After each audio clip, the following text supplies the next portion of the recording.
Friends, ఈ వీడియోలో నేను మీకు వాట్సాప్కి సంబంధించి 4 సీక్రెట్ ట్రిక్స్ గురించి చెప్తాను. ఓకే, సో దానికోసం చూడండి, మీరు మొబైల్లో వాట్సాప్ ఓపెన్ చేయండి. వాట్సాప్ ఓపెన్ చేసుకున్న తర్వాత మనకు ఏదైనా ఒక వాట్సాప్లో కాంటాక్ట్ యాడ్ చేయకుండా వాళ్ళకి మెసేజ్ పంపించాలనుకోండి. ఓకే, చాలామంది మన దగ్గరకు వస్తూ ఉంటారు, వీళ్ళకి కొంచెం మెసేజ్ పెట్టరా మీ మొబైల్ నెంబర్ నుంచి అని అంటూ ఉంటారు.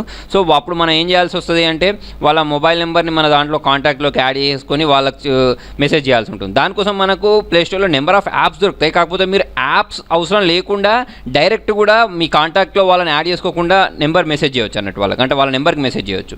ఓకే, సో దానికోసం మీరు ఏం చేస్తారంటే WAME. ఓకే, సో ఇక్కడ WA.ME అని టైప్ చేయండి. ఓకే, సో WA.ME అని టైప్ చేసేసి స్లాష్ ఇచ్చేయండి. స్లాష్ ఇచ్చేసుకున్న తర్వాత ఇక్కడ ఎవరికైతే మీరు అంటే ఎవరైతే మిమ్మల్ని అడిగారో ఆ నెంబర్కి మెసేజ్ చేయమని వాళ్ళ మొబైల్ నెంబర్ డైల్ చేసి సెండ్ బటన్ ప్రెస్ చేయండి. ఫర్ ఎగ్జాంపుల్ నేను నా నెంబర్కే పంపించాలనుకుంటున్నాను. అయితే ఒకటి గుర్తుపెట్టుకోండి, ఆ నెంబర్ డైల్ అంటే మీరు పంపేటప్పుడు మీరు ఇక్కడ 91 యాడ్ చేయాలి. ఓకే, మన కంట్రీ కోడ్ యాడ్ చేయాలి. యాడ్ చేసిన తర్వాత ఎవరికైతే పంపించాలనుకుంటున్నారో వాళ్ళ మొబైల్ నెంబర్ డైల్ చేయండి.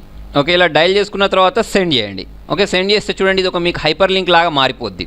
ఓకే, అయితే ఫ్రెండ్స్ ఇక్కడ గుర్తుపెట్టుకోండి, దీనికోసం ఏం చేయాలంటే మీరు మీ మొబైల్లో ఎవరో ఒకరి చాట్ ఓపెన్ చేయండి, లేకపోతే మీకు వాట్సాప్ గ్రూప్ ఉందనుకోండి, ఆ వాట్సాప్ గ్రూప్లోనే మీకు మీరే పంపించుకోండి ఇటువంటిది. ఓకే, పంపించుకొని దీన్ని ట్యాప్ చేశారనుకోండి, డైరెక్ట్ మీకు ఆ చాట్ బాక్స్ ఓపెన్ అయిపోతుంది. సో చూడండి, నాకే ఇలా ఓపెన్ అయిపోయింది, నేను దాన్ని ట్యాప్ చేసిన వెంటనే. ఓకే, ఇప్పుడు చూడండి, వీళ్ళ నెంబర్ నా పేరు అనేది ఇక్కడ దీనిలో యాడ్ అయ్యలేదు చూడండి, అయినా కూడా నాకు ఇది ఓపెన్ అయిపోయింది. ఓకే, సో ఇలా మీరు ఎవరికి పంపించాలన్నా కూడా ఈ ట్రిక్ యూస్ చేయండి, చాలా బాగా యూస్ఫుల్గా ఉంటుంది.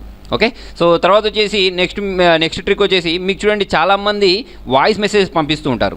ఓకే, సో మీరు వాళ్ళ వాయిస్ మెసేజ్ చదివారా లేదా అనేది వాళ్ళకి అర్థం కావద్దు అనుకోండి. జనరల్గా అయితే ఏమవుద్ది అంటే, టెక్స్ట్ మెసేజ్ పంపించారనుకోండి, మనం ఒక డెస్క్టాప్ అంటే మన హోమ్ స్క్రీన్ మీద విడ్జెట్ యాడ్ చేసేసుకొని వాళ్ళు పంపించిన మెసేజ్ మనం చదువుతాం, కాకపోతే వాళ్ళకి కనిపించదు కదా. దానికోసం నేను ఇంతకుముందు ఒక ట్రిక్ చెప్పాను. ఓకే, అలాగే ఇప్పుడు ఏంటంటే వాళ్ళు వాయిస్ మెసేజ్ పంపించారనుకోండి, వాయిస్ మెసేజ్ అయితే మనం కంపల్సరీ చూడాల్సి ఉంటుంది. అంటే వాళ్ళు మనం దాన్ని ట్యాప్ చేసి విన్నాము అంటే వాళ్ళకి అర్థమైపోద్ది మనం వాయిస్ మెసేజ్ చూసి మనం విన్నది కదా.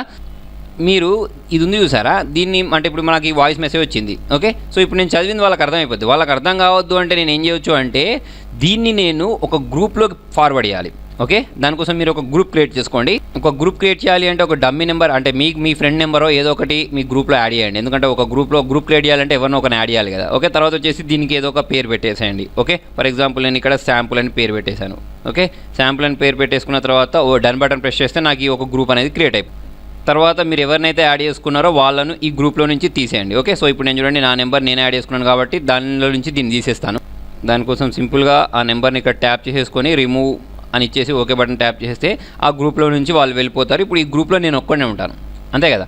సో ఇప్పుడు ఈ గ్రూప్లోకి ఏం చేయాలంటే, ఇంతకుముందు మనకు వాయిస్ మెసేజ్ వచ్చింది చూసారా, దాన్ని దీనిలోకి ఫార్వర్డ్ చేసేయాలి. ఓకే, సో నాకు వచ్చిన మెసేజ్ ఇది అనుకోండి. ఓకే, సో ఇది నేను వాళ్ళకు విన్నట్టు వాళ్ళకి అర్థం కావద్దు అంటే నేను ఏం చేయాలి అంటే, ఇక్కడ నేను ప్రెస్ చేసి పట్టుకున్న తర్వాత ఇక్కడ మనకు ఫార్వర్డ్ బటన్ ఉంటుంది చూసారా, దీన్ని ప్రెస్ చేసి ఆ వాట్సాప్ గ్రూప్లోకి పంపించేసాను. సో ఇంతకుముందు శాంపుల్ అని చూసారా, దీన్ని నేను ట్యాప్ చేసి దీన్ని సెండ్ చేసేస్తున్నాను. సెండ్ చేసుకున్న తర్వాత ఇక్కడ నుంచి మీరు ఈ మెసేజ్ని విన్నారనుకోండి. ఓకే, సో ఇది మనకి ఇక్కడ ఫార్వర్డ్ అయిపోయింది కదా. ఇప్పుడు చూడండి, ఈ టిక్ మార్క్ ఉంది కదా.